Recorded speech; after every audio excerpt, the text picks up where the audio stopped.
everybody. Well, if you're glad to be here, say amen. Amen. All right, we can have church now. We're happy to be here. You got your Bibles tonight. Go to the book of Judges, chapter number 15. I want to finish something out real quick that we started back before Christmas, and then, Lord willing, I'm going to jump into the next chapter. But there is one thing I wanted to show us here out of the story of Samson. That's a confusion today, and I'd like to try to bring a little clarity to it while we're here real quick. I promise I'll be quick. It's just the Lord showed me something on it, and I want to give it to you guys as well. Then we'll move into chapter 16. We know the story here in chapter 15. It's Samson. He's gone, and all the men of Judah have come up there, and they've roped him up, and he's gone down. The Philistines have begun to try to take him, to kill him, and the Spirit of the Lord came upon Samson. He grabs the jawbone of the ass. He goes. He kills 1,000 folks. We remember the story there. But at the tail end of that, we know that he gets thirsty. And he says, Lord, you've given me this great deliverance, and now I'm going to die of thirst. He says it there in, let's see here, verse number 18.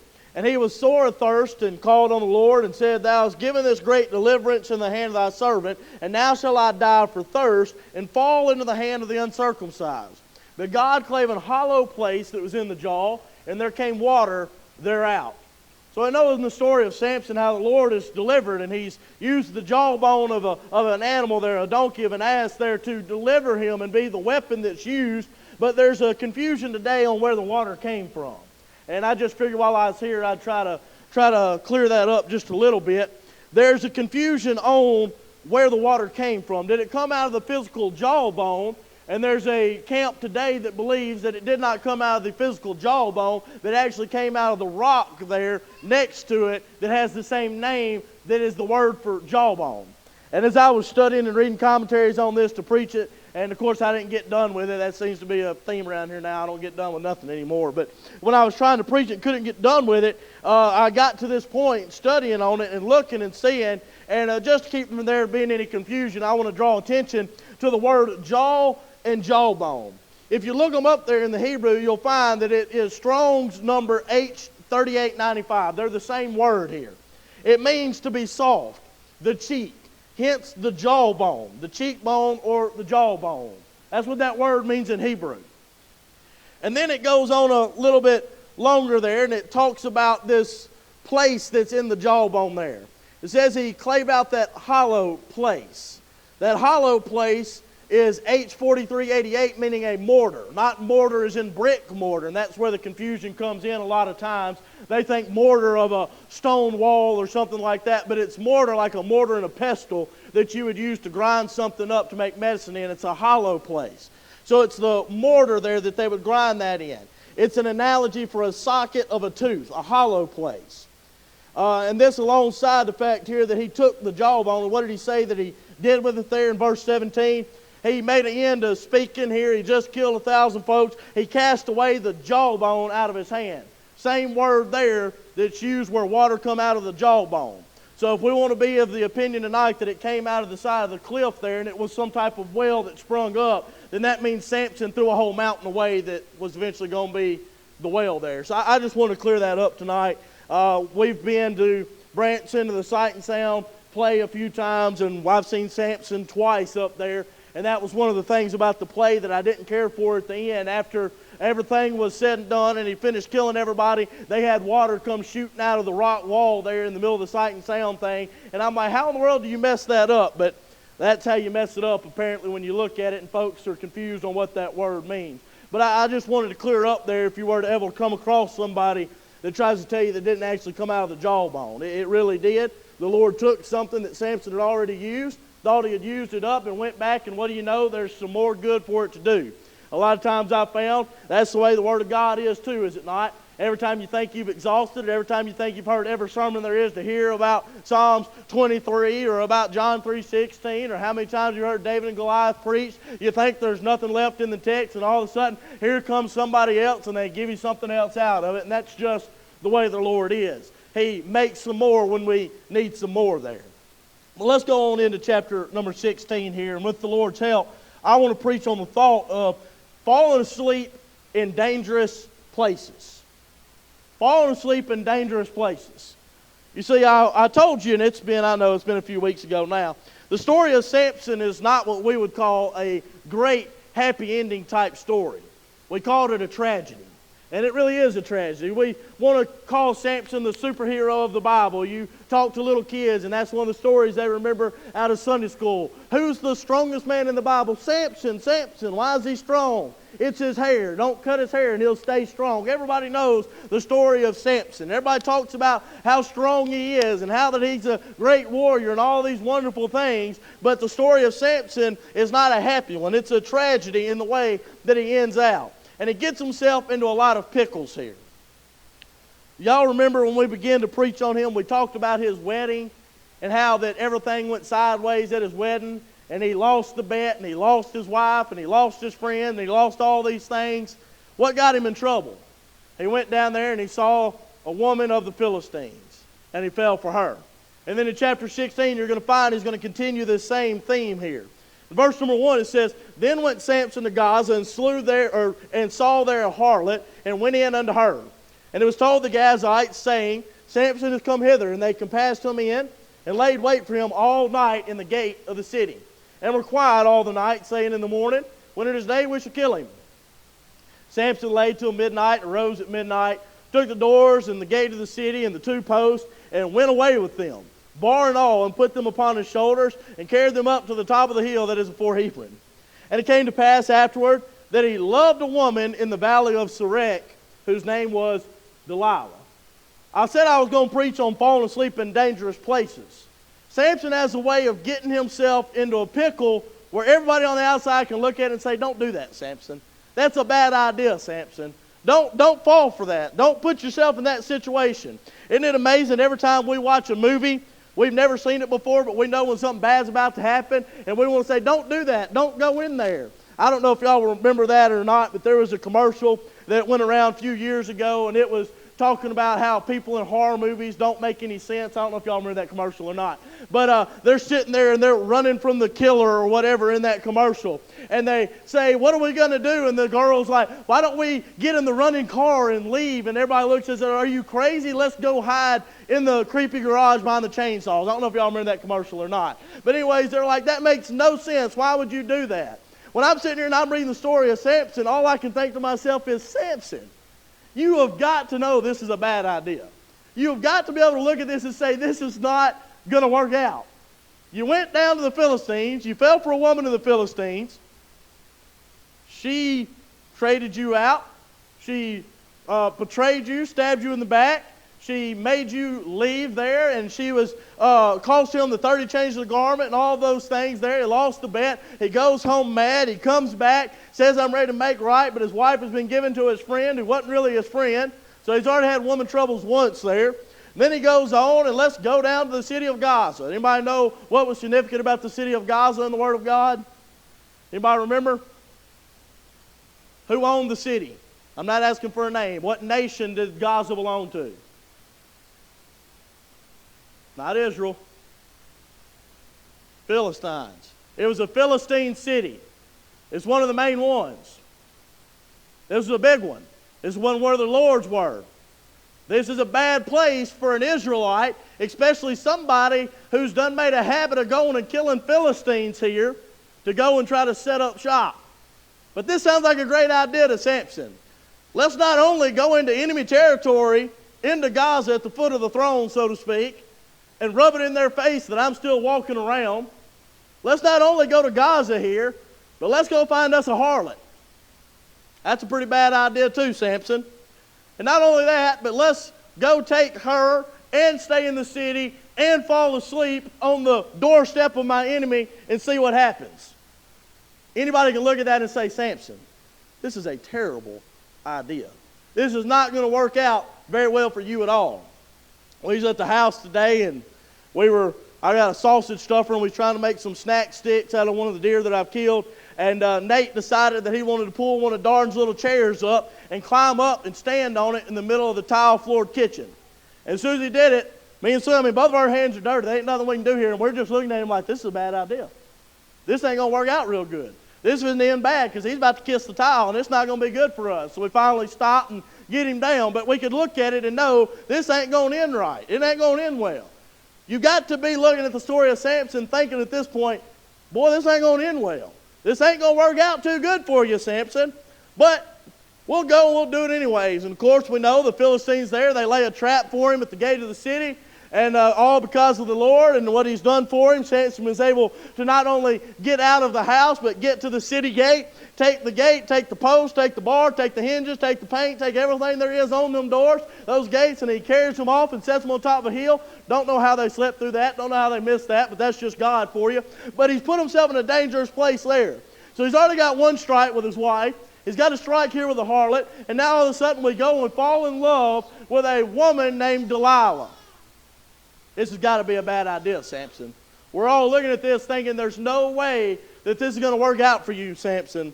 This is a dangerous place for you to be. I can tell you it's more dangerous than you think it really is. It says that he loved a woman. I'll tell you tonight, she didn't love him back. And I'll prove it to you. He loved a woman, but I want you to notice where they're at. In the valley of Sorek. All right, for my star students, anybody know where the Valley of Sorek is? You probably don't because I didn't either, but I looked it up for you because I thought you might want to know. So flip over to one of those inspired maps in the back of your Bible. Y'all catch that? Flip on over one of those maps to the one that shows Israel. You probably got one that shows the Holy Land in the time of the kings or something like that, and it's got all the Philistines, and it's got Judah, and it's got Israel, or it's got Phoenicia and the land of Ammon. It's got all these different places. But find one of Israel there, and let me show you something. When you get there, find the Salt Sea or the Dead Sea down there towards the bottom of your page. About the top half of the Salt Sea or Dead Sea, go out to the left, and you're going to find a little place in the land of the Philistines called Ekron. E-K-R-O-N, Ekron. It's right on the northern border of the land of the Philistines. And just north of Ekron, right there about where that border is the Valley of Sorek. So where this story is taking place, what's happening right now in the text is Samson has gone into the heart of the Philistines, into the land of Gaza. He has had his time there with a harlot. He's been chased out of the city. He survived that strike. He comes out a little bit more, but he stops at the Valley of Sorek there, where maybe it's not as bad as the land of the Philistines because it's a border town. Maybe it's got a little bit more Israelites in it. Maybe it's only got a few Philistines in it. But he's got to a place here where maybe he feels like it's a little bit safer.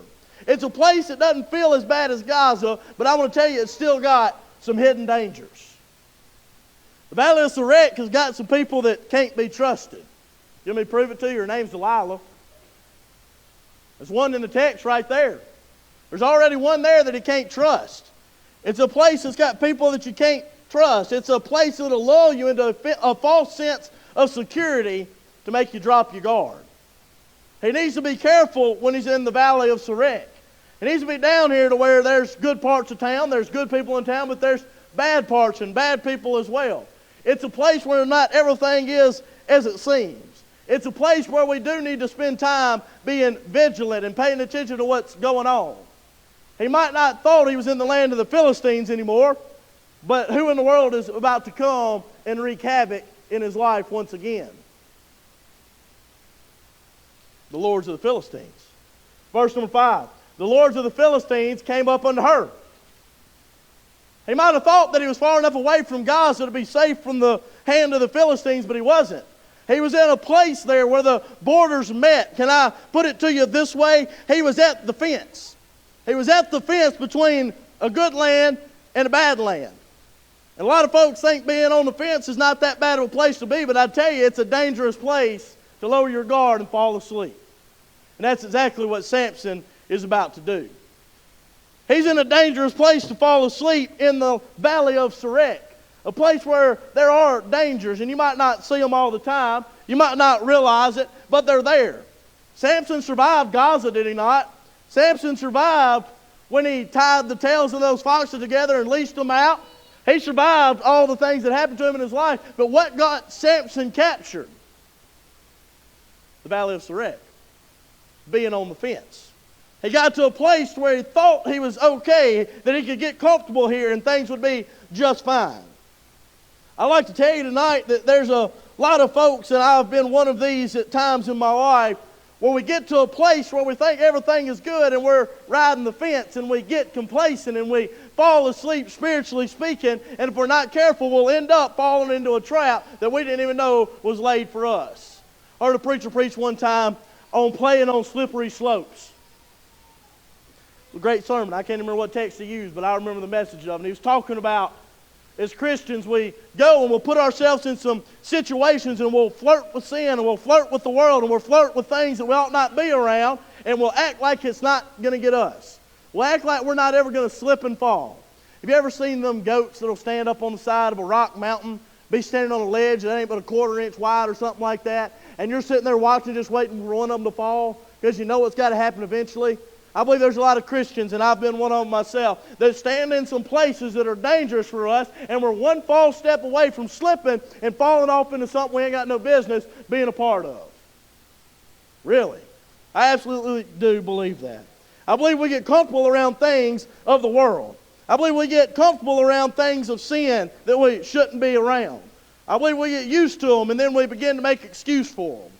And I believe we begin to be okay with them and not even bat our eye at them, and we've gotten too light on some things. All because we've gotten in a place where we've gotten used to it. We're not really paying attention and studying that out anymore. But did the Bible not tell us in 1 Peter over here? 1 Peter 5:8, be sober, be vigilant. Pay attention. Look what's going on. Because your adversary, the devil, is a roaring lion walking about, seeking whom he may devour. We don't ever get to, can I say it this way tonight? We don't ever really get to take time off as a Christian. We can't get to the point where we're just like, all right, my prayer life's good, my Bible study habits are good, my church life is good, everything is going well. I think I'll just sit back and I'll relax and I'll just coast a little while. Because when you begin to coast a little while, it doesn't take very long and things will go bad, and we'll find out, or we'll find ourselves in a place we ought not be. You want a biblical example of that? Noah. What did Noah do? What was he famous for? Building the ark. I've been saying that's an easy one. I needed more people. I was waiting for like 6 or 7 people like, the ark, he built the ark. I got that one. Yeah. I was waiting on some enthusiastic responses, but he built the ark. But after he gets everybody off the ark, what happened? Anybody remember? He got drunk because he planted a vineyard. What happened to Noah? Noah has spent a lot of time building that ark. Now, you can sit there and you can come up with 101 ways he could have done it. Some people will tell you his sons helped him. Some people will tell you the animals helped him. I don't know. I don't know if he was using elephants as forklifts. I ain't got no clue. I ain't got any idea. What I do know is the Lord told him to build the ark. He built the ark. He got it built and he used it the way God told him to use it. Got off the other side and God had his hand in every single bit of it. That's all I know about it. It's all that matters. But anyways, he builds the ark. He gets everybody on there. He gets the animals on there. He gets off of that thing later on. And he walks out and he looks up and he says to himself, wow, I've done everything the Lord has told me to do. I've built the ark. I've survived the flood. I took care of the animals. I did all I was supposed to do. I got me some time off. I think I'll plant myself a vineyard in my free time. And then the planting of that vineyard leads into what? Him getting drunk off his own vineyard, which then leads to what? Him passing out butt naked in the tent, and his boy Ham coming in there and seeing him and laughing about it and going and telling Shem and Japheth about it. And because of that, you remember the story there? Japheth and Shem, they put a blanket behind them. They walked backwards like this, and they laid it down on top of Noah so that nobody could see his nakedness anymore. And then when he woke up, he realized what Ham had did, and he was so mad at his own boy that he cursed him. Y'all remember that? Why did all of that happen? I'll tell you why it happened. Because a Christian that did something that nobody else in the Word of God has ever done before, one of the only 8 that survived the flood there, the epitome there. And the Bible tells us that every imagination of the heart of man was wicked. But Noah found what? Grace in the eyes of the Lord. Can I say he's probably the most spiritual and godly man on the face of the earth? And I feel comfortable in making that assessment tonight. The most spiritually mature, the best, the cream of the crop, messed up because he had idle, free time. He got complacent and said, I've done everything God wants me to do. I think I'll sit back and I'll retire for a little while. And it ends up with his boy Ham getting cursed. If you ever want to remember where all these sons ended up, by the way, pop quiz time. Where did the typically white Caucasian European descents, which son did we come from? Anybody know? It's not Ham. I told you he's going to Africa. Not Shem. Shem's Asia. Japheth. If you wouldn't have got that, we didn't guess two of the three. I figured we'd get that one. Japheth ends up in Europe. Shem's going to end up, that's kind of your Middle Eastern, Asia type area there. And then you've got Ham that's going to end up in Africa. You want an easy way to remember that Ham ends up in Africa? Of all the places to live, which one has got the most animals that want to kill and eat you, that is still in war to this day and is a terrible place to try to live? Africa. Who got cursed? Ham in Africa. There you go. There's your way that you can remember that. We've got to be careful. Because if we're not careful, we'll end up falling asleep in a dangerous place. We'll think, well, everything's all right. Church is in good shape. Family's in good shape. Workplace is in good shape. Spiritually speaking, I'm doing pretty well. I think everything is fine and dandy. Let me just take some time off here. You know what that is? That is a trap the devil has been laying for a long time, and it is working overtime, and it's working really well. So many people are falling victim to this trap of falling asleep in dangerous places. What's he going to do here in the text? He's here in a city with people that he don't know, and he has fallen in love with Delilah, but she don't love him back, and he's already had trouble with a harlot and trouble with his wife. I don't know why he thinks that this is going to be any different here. It's obvious that he's not very good at picking here. But anyways, he's gotten to a point to where Delilah has stolen his heart and has captivated him, and he lets his guard down. He lets his guard down around her, and what does she do? She trades him out just as quick as she can. What's the Bible say in verse number 5? The lords of the Philistines come up unto her and said unto her, notice this next word, capital E, entice him, trick him, lure him in, dangle that bait in front of him, trick him, see if we can slip something up on him and get him to fall for it. We done tried to fight him face to face and he's killed every one of us. We done tried everything we could. We got to come up with a tricky way to get around him. We got to come up with a way that's a little bit more subtle. I use that key word on purpose. What animal, what person is more subtle than anything? The serpent. Is that not what it said? Book of Genesis, chapter 3, the Garden of Eden. Serpent was more subtle. That's his tactic. That's his tactic. Why do you think when the Antichrist comes in, if you're familiar with the book of Revelation, y'all remember them 4 horses that show up? What color is the first one? Not black, not yellow, not red, not pale. White. Okay, I was running out of colors. I was going to have to Google something or think about the rainbow. The white horse. The white horse signifies what? Peace. Signifies peace. In a time when the world is falling apart in the tribulation, Bible teaches pre-trib, premillennial reign, by the way. Some of y'all don't even know what that means, but that's important. What it means is that the Lord's coming back and the rapture is taking place before the millennial reign, before the 1,000 years. It's taking place before the tribulation. Some folks believe they're going to be here for 3.5 years of the tribulation. Some folks believe they're going to be here for all 7 years. If you want to be here and be a part of that, go ahead. But my Bible teaches me the church is not mentioned again after we are taken out of this thing here. We are taken out well before the tribulation starts.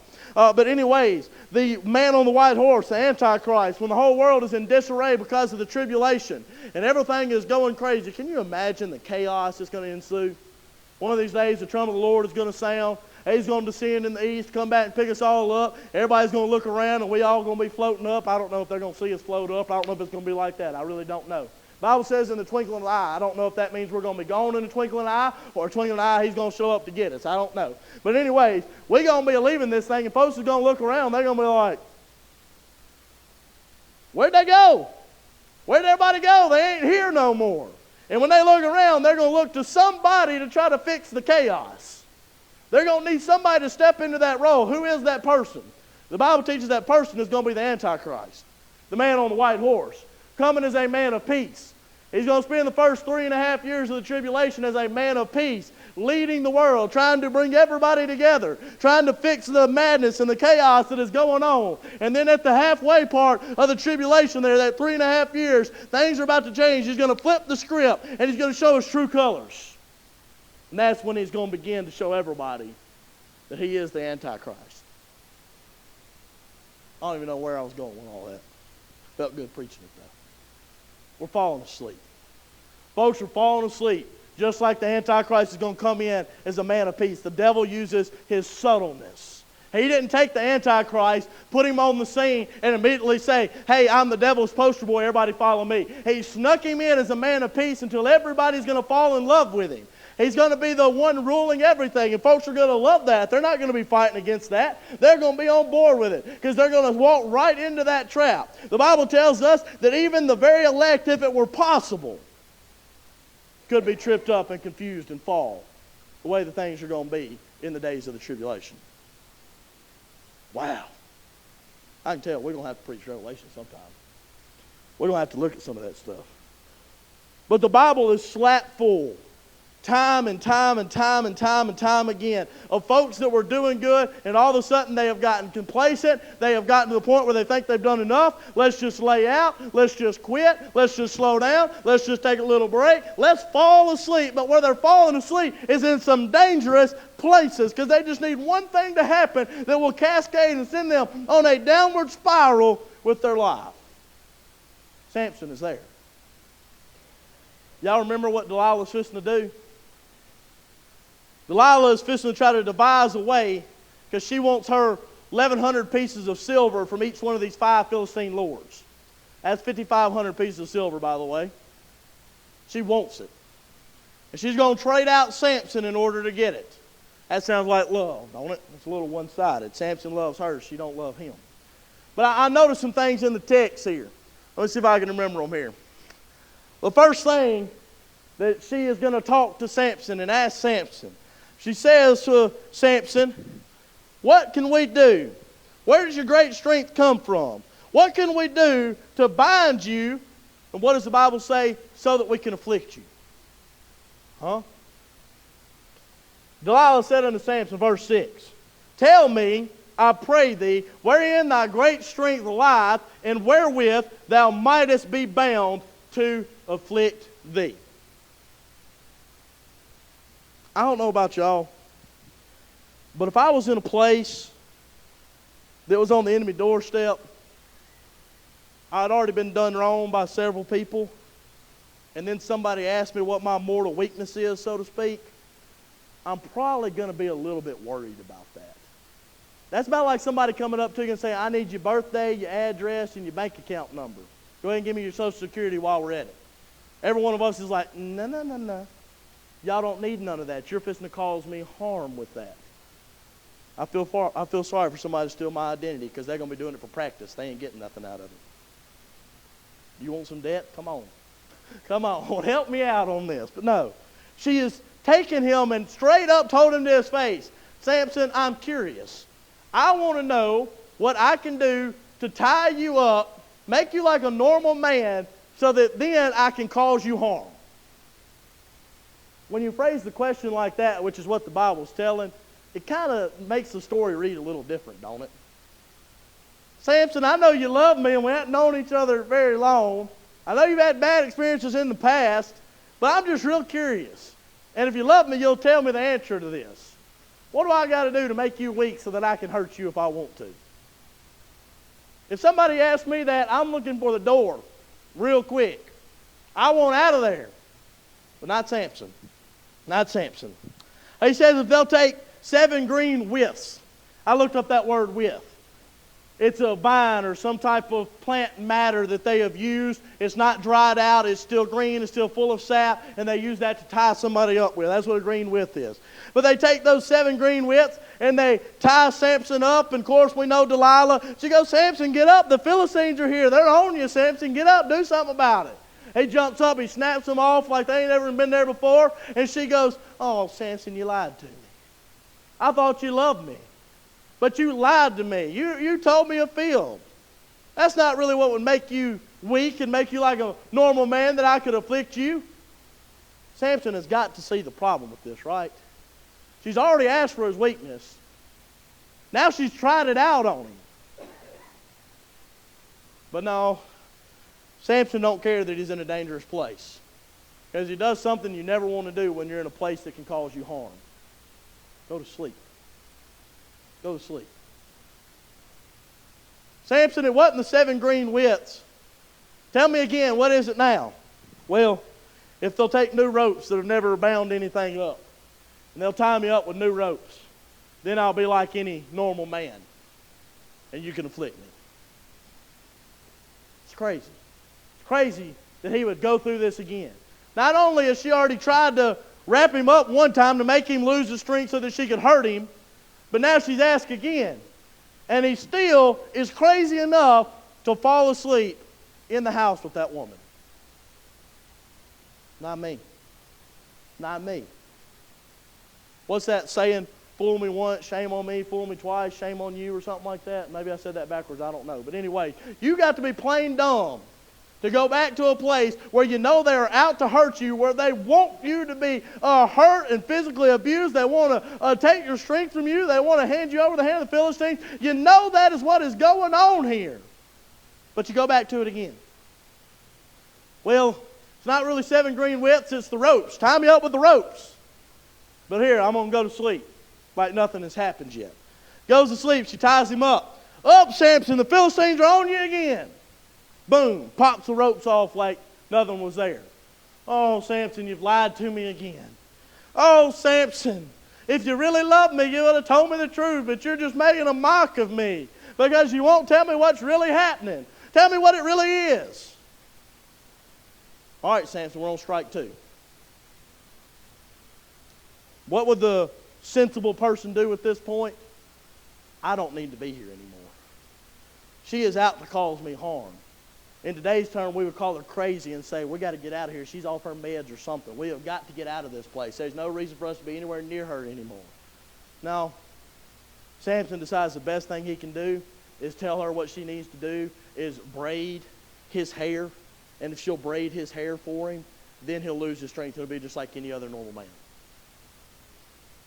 But let me go to sleep again. So he tells her another potential weakness. And I know he's lying, but he tells her another one. He goes to sleep again.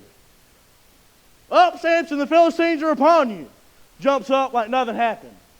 Oh, Samson, you lied to me again. You say you love me, but you don't love me at all. You're making a big old mock out of me. I can't believe you do me like this, Samson. If you really, really loved me, you would do this. And finally, after she nags on him and nags on him and nags on him and wears him down, he goes and he shares his heart with her. It says, the razor's never fallen on my head. Tells her the secret to his great strength is the fact that he's been a Nazirite unto the Lord. And if you cut his hair, the vow will be broken, and he would lose his strength. Is it any surprise, after she's done tried 3 times to take his strength from him, that she would do it again? The only person that is surprised by this is Samson. But can I let you in on a little secret here that I noticed when I was studying this today? I don't think Samson was surprised. Let me show you something. I want to give you a few words here. I summarized that story on purpose because I wanted to go back and I want to drop a few words on you. Notice the first time that she asked him what I need to do. What do I need to do to bind thee and afflict thee? In verse number 7, he says unto her, if they. I wonder who the they is. It's not him. It's not somebody close to him. It's somebody on the outside. If somebody else will do something to hurt me, if somebody else will do something to take my strength, if somebody else on the outside, some third person out here that we don't even know, if somebody else does something that will cause me harm, this is what's going to happen. Then it goes on a little bit longer. And it says in verse number 11, if they bind me with new ropes. Here we go again. It's this they again. It's somebody else. It's somebody that we don't even know, some outlying person. But then notice what it says in verse 13. He doesn't say if they weave my hair together. He says if thou. He's gone from the person that wants to hurt him being somebody out in the world, some random they, to where now he realizes that it's Delilah that's wanting to hurt him. If you braid my hair, if you weave the locks of my hair together. And then what's he say on that last one? Verse 17. If I be shaven. If I allow myself to get in a situation where somebody can shave me, they can cut off my strength. What's the strength of Samson? Why was he so strong? What did the Bible say in chapter number 15 there? When the children of Judah brought Samson down and they put him in front of those Philistines, and right before he grabbed the jawbone of the ass, what happened to Samson? Does anybody remember? Y'all remember that little phrase that says, and the Spirit of the Lord came upon Samson? Y'all remember that? Samson's great strength was all dependent on if the Spirit of the Lord, if God had His hand on him, right? So the key to making Samson be like a normal man is to separate Samson from the Spirit of God. That makes sense? That was the key to it. All they had to do to make Samson be normal was to cause something in Samson's life that would get him out of fellowship with God, and then he'd be weak enough for them to topple. What's the devil doing to Christians all over the world today? If I can do something in their life to get them out of fellowship with God, they'll be weak and easy to topple. If I can get them to take that armor in Ephesians chapter number 6 and leave it at the house because they're so comfortable they don't think they need it anymore, I've got them. If I can get them to the point where they're no longer sober and vigilant and watching out for me, I've got them. I can creep up on them. I can sneak in on them. I can cause them harm because I've separated them out from fellowship with God. I'm not talking about losing your salvation. But I will tell you, if you're not in fellowship with God, small battles feel real big. Small battles feel real, real big to us. I read those words because I want you to think about it like this. This is what is causing a lot of harm to Christians today. We all want to say that it's somebody else's fault that we're not as close to God as we ought to be. Who was trying to steal his strength? They. If they bind me with green withs, if they bind me with ropes, if if somebody else comes in and does something to hurt me, to steal my strength, then I'll be like anybody else. Christians today will sit there and blame everything and everybody under the sun. It's all their fault. I couldn't read my Bible because I had to do this for that one over there. I couldn't pray because I was too busy helping this one over there. I can't be a light for him in the workplace because they won't let me be in the workplace. They won't let me talk about Christ. We can't be a good godly nation because the people in Washington, D.C., won't let us do it. They. It's so easy to point the finger at somebody else and say it's all them. It's all their fault. It's not my fault. It's not my fault that I'm not close to God like I ought to be. It's got to be somebody else's fault, right? Nobody wants to own up to it and say, no, I'm the problem.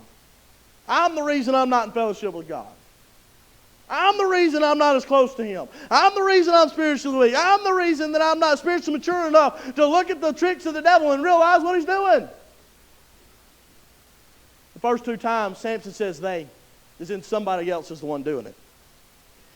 The third time he says thou, you, Delilah, if you, somebody close to me, somebody that I trust, somebody that I feel comfortable enough with to let my guard down and fall asleep in her lap. That's what he did, is it not? When she shaves his head, or actually she calls another man in to shave his head, it says she caused him to lay, I can't remember if it says lap or legs, and I'm too lazy to walk back up and read it. I'm sorry, it's in front of me. She made him lay his head down in her lap. And she called a man in, and he began to shave the locks off of Samson's head. Samson's got to be the deepest sleeper I've ever seen in my life. There's no way you can pull all this off. But anyways, he never thought Delilah would do it. No. I can be comfortable here. I don't have to worry about this. I don't have to have any problem. I don't have to have any fear. I can let my guard down. As we like to say today, I can let my hair down and I can relax a little while. Because surely to goodness, it's not going to be somebody close to me. Can we be real honest tonight? I'm not asking for hands. But we all have somebody in our life that we were real close to, that we're not close to anymore because they went away from God and we decided to stay with God. Do we have those? I've got them. I've got people that were in my wedding that I'll hardly ever talk to anymore. I got a boy that was my best friend all through elementary and middle school and everything else. Man, I thought it was going to be me and him versus the world, so to speak. Showed up to my wedding. I didn't get to talk to him before he left my wedding. Come to find out later, he showed up to my wedding drunk, and his dad ran him out of my wedding because he didn't want him to embarrass me. I'm trying to say, the people that were close to us that we thought would never do that. There's no way that somebody next to me, there's no way that my friend, there's no way that that family member, there's no way that that coworker, there's no way that they're going to drag me away from the things of God and separate me out of my fellowship with God and cost me the strength of my spiritual journey. Do we really think that tonight? I thought everybody was crazy when I was in elementary, middle school, and up through high school. They always told me something like, if you make it through life with one good friend, count yourself lucky. Y'all ever heard that? You probably said that. If you make it through life with one good friend, count yourself lucky. But then I wonder how many times we've heard this. And as a pastor, before I was pastoring, I heard this quite a lot. People would tell me out of their own mouth, I have no business being around that person, but I'm trying to be a good influence on them because I think I'll be the reason that they make it out of that. Let me tell you how many people I've heard tell me that and it worked out for them. Double goose eggs. How's that saying go? You play with a dog with fleas. I think it's actually if you lay with a dog with fleas. I can't remember. There's too many sayings now, and everybody's got their own version of them. Point being this. Don't be surprised if you get fleas when you play with a dog who's got fleas. My mama always said, you play with fire, you're going to get burned. We ought to be able to see some warning signs. Samson has chosen not to see any problems with what is going on here between him and Delilah. I don't know if he is choosing to ignore it. I don't know if he's just hoping it's not going to happen. I don't know if he just don't care. I don't know what it is. But there's no way that anybody can sit there and have somebody treat him the way that Delilah did and them not at least have one flicker of doubt about this relationship. If so, he's crazy as Beelzebub anyways. There's no way that you can sit there and you can think about that and be like, oh, she's just playing around.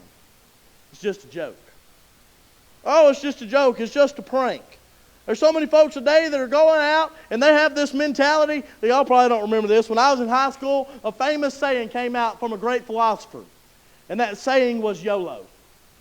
You only live once. Not really a great philosophy, and I don't know who it came from. But YOLO. Everybody, that's all they wanted to put on all their Instagram posts, Facebook posts, Snapchat posts. I don't even know what else there was back then. But anything, everywhere they went. I remember I went to the beach one time, and I bought a hat that said YOLO on it, and I thought I was the coolest thing ever. I don't even know where the hat is. I hope I threw it away. If not, I need to. But anyways, everybody had this mentality. You only live once. Go out, play, have a big time, enjoy yourself, joke about it, be a prankster, go have a big time. Don't worry about none of that. I wonder if Samson ever thought to himself, oh, Delilah's just playing around. One of these days she'll come around. One of these days they'll grow up. I wonder if we ever thought about those buddies and those folks that are pulling us away from the things of God. Oh, they're just joking. They're just playing around. We're just having a big old time.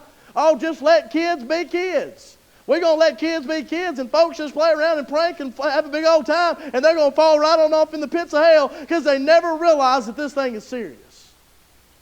Sin ain't a joke. The devil ain't a joke. It's a serious deal. How serious? Well, what happened in the Garden of Eden?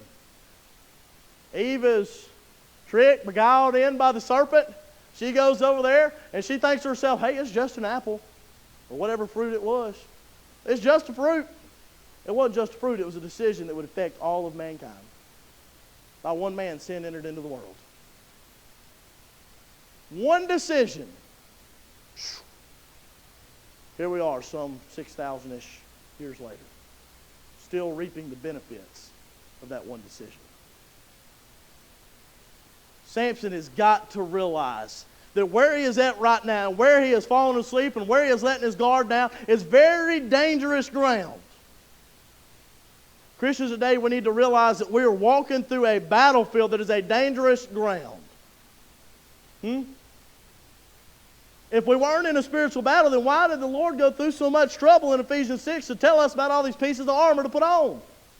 Why did he give us the sword of the Spirit? Why did he give us the shield of faith? Why did he give us all these things? Why did he warn us that the devil was seeking whom he may devour? He didn't say he's walking around like a lion at the zoo that just wants to roar a little bit and let you feed him and take pictures of him. He said he's after you. He wants you. Samson needs to realize that Delilah and her buddies, the Philistines, they're not playing around. She's not just wrapping you up with the green whips and the ropes, and she's not just braiding your hair just to see what happens and see how it plays out. She is out to afflict him and to cause pain. The devil and his crowd today are out to ruin lives. They're not out to play around. But so many folks have the mentality that we'll play around with sin and we'll live life how we want to, and then when I get close to my deathbed, then I'll make peace with God. Y'all ever heard that? I'll make peace with God at the end of this thing.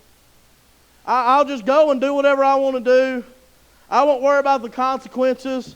I won't worry about who I'm leading astray. I won't worry about my little old mama that's praying for me every night and how I'm just causing her so much grief and heartache. I won't worry about any of that. I won't worry about the family that I'm leading astray. I won't worry about the friends that I'm dragging to hell with me. I won't worry about the people that I'm convincing to get off the straight and narrow and instead go into the wide gate that leads to destruction. I won't worry about none of that. I'm just playing around. I'm just taking care of me. I'm just having a good old time. And then one of these days, I'll fix it with God later on. Yeah, I'll just take care of it then. I wonder if Samson had in his mind, if she tries one more time, then I'm getting out of this. If she just tries it one more time, well, guess what, Samson?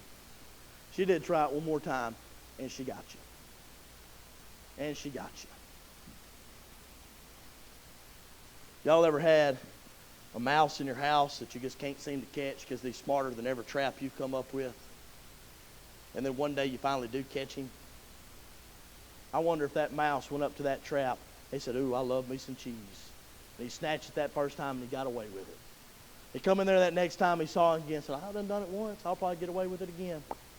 Snatched it again.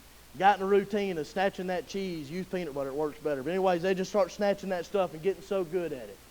Until one day, he wasn't good no more.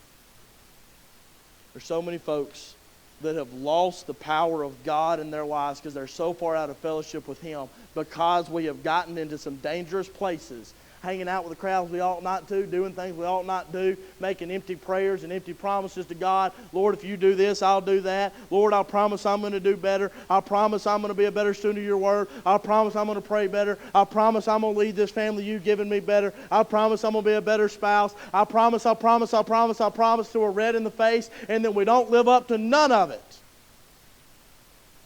And we stay exactly how we are, and we put ourselves in a dangerous place, and we've just set up camp there. You want to know why we have such a hard time getting through our trials? Why we have such a hard time when we get so scared and so worried anytime something goes wrong in our lives now? It's because our faith is so weak because we're so far out of fellowship with God. What is faith? What's the Bible say faith is? Evidence of things not seen, right? Isn't that what faith is? It's us trusting in God that we cannot see. We might not be able to see Him, but if you're in fellowship with Him, you can feel Him. You can hear Him. You can experience the goodness of God. But if you're not in fellowship with Him, then guess what? You don't experience that. You don't experience that. Don't be surprised when your faith gets weak. Don't be surprised when we have trouble when small things come our way. See, the problem we've got is Samson here, he says, they are going to bind me with green whips. They are going to bind me with ropes. Maybe it's somebody close to me. He just keeps putting it on somebody else. And then finally he gets to that last point where he talks about if I be shaven. If I allow myself to get in a situation where the very thing that has connected me to God and put me in fellowship with God and given me the answer and the access to the strength of God, that very thing, if I let somebody get me in a place where they can take that from me, then I'll be just like any man and I'll be weak. We've got to realize as a Christian that how strong we are as a Christian, how close to God we are in fellowship, it doesn't have anything to do with everybody else. It has to do with us. You can be as close to God as you want to be. Or you can be as far away as you want to be. Samson here has put him in a dangerous place with a lot of traps. And it's going to end in some terrible pain for him. His life is about to go down real quick. And every single verse that we look at here in this little portion of Scripture makes us want to scratch our head and say, Samson, what are you thinking? There's no way that this is going to work out good for you. Ladies, as you come tonight, we'll get ready. Get ready to play. If we can look at Samson and say, there's no way this is going to work out for you, Samson. There's no way this ends well. We can look at everybody else around us and say, there's no way that's going to end well. That's a bad idea from the get-go. The warning signs are all over the place. We can see the writing on the wall. We know it's not going to work out. But then we do it anyways. Lord, I know what's going to happen if I let my prayer life dip, and I let my study life dip, and I let my church life dip, and I let my outdoor witness dip. If I let those things go, I know what's going to happen to me. I know how my faith is going to go. I know how weak I'm going to be. I know I'm going to be separated out of the fellowship of God. I know all that. And then we go anyways. It's amazing to me that we can look at the life of Samson. We can look at the life of Billy Bob and everybody else down the road. We can look at them and say, that's not going to work out. That's not going to be a good picture. That's not going to end well for them. It's not going to be a good idea. But then in our own lives, we have no check. We have no woe. We have no way to stop ourselves and say, hold on now, I need to look around and realize some things. I need to realize that I've put myself in a dangerous place. And this probably ain't going to work out too well for me. If I was going to try to help us tonight, I'd simply say this. Like 1 Peter 5:8 says, we ought to be vigilant.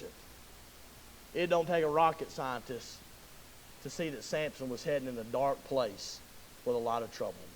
A lot of times it doesn't take very much for us to look at ourselves in the mirror in the morning and say we need to straighten up because the way we're heading ain't going to work out too well for us. I talked to a guy one time. He was in drug rehab, and he had messed around with that stuff and messed around with it. Finally got clean. I asked him one day at the church. I said, so what finally worked? What was it that did it? He said, I finally decided I wanted to do it. He said, the best way or the only thing you got to do to quit drugs is decide that you want to quit drugs. And I was like, really? It's that simple? Well, tonight, the only thing we got to do to stay in fellowship with God is to realize that we need to stay in fellowship with God and not do the things that will separate us away from Him. Because being in fellowship with God is the lifeblood of the strength of the Christian. Let's all stand tonight, ladies, as you play.